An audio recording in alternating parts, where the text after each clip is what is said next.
Be'ezrat Hashem, the Chok Israel today, it's for a Thursday, Parashat Miketz, the Gemara of Zevachim, page 88b. Amar Rabbi Anani Bar Sason, says Rabbi Anani Bar Sason, Lama nismecha Parashat Korbanot le Parashat Bigdei Kuna. Why in the Torah?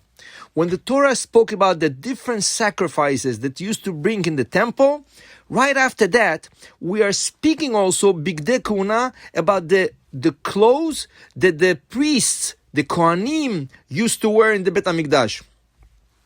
Says Rav Anani Bar Sason, Lomar lecha, to teach you. Ma korbanot mechaperim, what's the purpose of bringing a sacrifice to take away the sins that the person sinned? Af bigdei kuna mechaparim, so the clothes of the Kohen, the Kohanim, when they used to get dressed, they would take away the sins of Am Israel. So let's explain. There is Kohen Ediot, the regular Kohanim, and there's Kohen Gadol, the highly priest, the Kohen Gadol. Now, the Kohanim, the regular Kohanim, would come to Bet HaMikdash.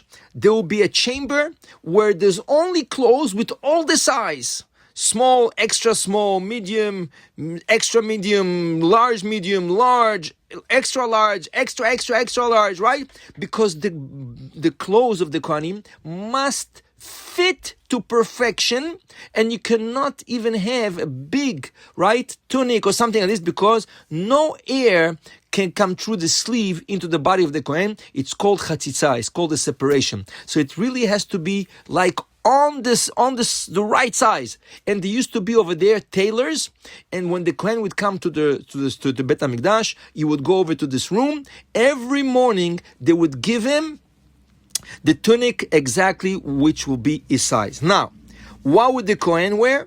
The Kohen would wear pants. The Kohen would wear a tunic, white pants. The Kohen would wear a belt, and he would have a hat. Those are 4 obligatory clothes that the Kohen wear. On top of that, the Kohen Gadol would have 4 extra accessories. He would have the choshen, the pectoral, where he has 12 stones with the 12 names of the 12 tribes. He would have the tzitz, which is a piece of gold on his forehead, which says the words Kodesh Lashem, sacred to Hashem. He would have the apron, which is called ephod, right? And he would have a blue coat over his tunic. So that's 4 more clothes, in total 8 clothes. So the Gemara is teaching us this morning. The clothes, they take away the sins of Am Israel the same way the sacrifice would take away the sins. For example, the ketonet, the tunic, al shfichut damim. If the day before somebody killed somebody, and this is a sin which is found in Eretz Israel, the land of Israel cannot take such a sin. Somebody was murdered. The Kohanim, when they used to come into the Bet HaMikdash next morning, by wearing their tunics, will take away the sin of murder. That does not mean that the person that killed wouldn't get punished. Yes, he would get caught and punished, but the sin will be taken away from the land of Israel. After that, Michnasayim, the pants, they would take away Gilui Arayot, adultery, right? And whoever committed adultery the night before, by the Kohanim coming and putting on their pants, they would take away the sin of adultery. Mitznefet, the hat, Mechaperet al Gasei Haruach, takes away from the arrogant people, right? The sin of the arrogant people when they're bragging and saying all kinds of things. The mitznefet, when the Kohen Gadol would put his hat on his head, will take away the sin. Then choshen, the pectoral, where the 12 stones are, mechaper al adinin. If a judge misjudged somebody and he did the wrong judgment, so this is something which is wrong, but the Torah would take away the sin of this judge when the Kohen Gadol would put it on his pectoral.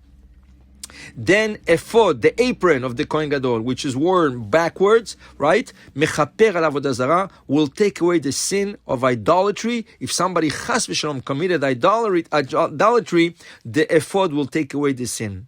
Then me'il, when the Kohen Gadol will put his coat, mechaper al lashon hara, all the slander spoken the day before would be taken away the next day when the Kohen Gadol would come and wear his coat.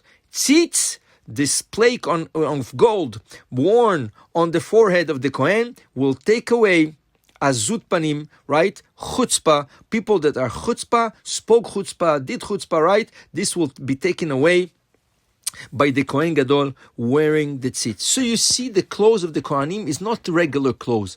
When they wear them, they take off the sins committed in the day before. That's why the Gemara is teaching us.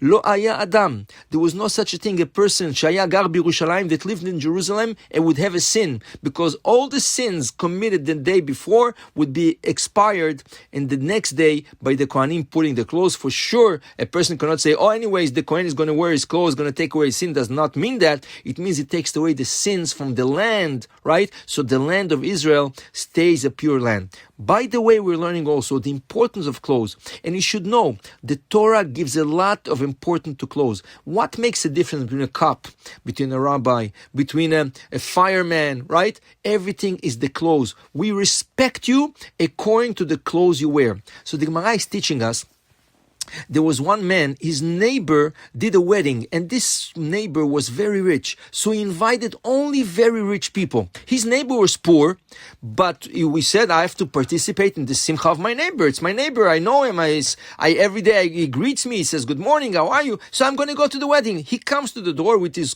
poor clothes, right? And the guard says, I'm sorry, over here it's only tuxedos. Over here is only, right, black tie. It's not a person like you cannot come into this party. So he was embarrassed, and he went home, and he was upset. And then he says, you know what? I have a friend which is very rich. I'm going to go ask him to lend me a suit for the night. He goes over to him, and he lends a suit for the night. And he comes. The guard didn't recognize him. He saw such a beautiful man, dressed nicely and everything, thought it's a duke or something. He lets him in. So he comes, he sits, and the waiters right away put him at the head of the table together with the rich people and everything. Then what does he do? He takes the sleeve of his suit, and he puts it in, he dips it into salad, and the other sleeve he dips it in another salad. People look at him, crazy man, what is he doing over here? So he says, oh, I have to explain you people.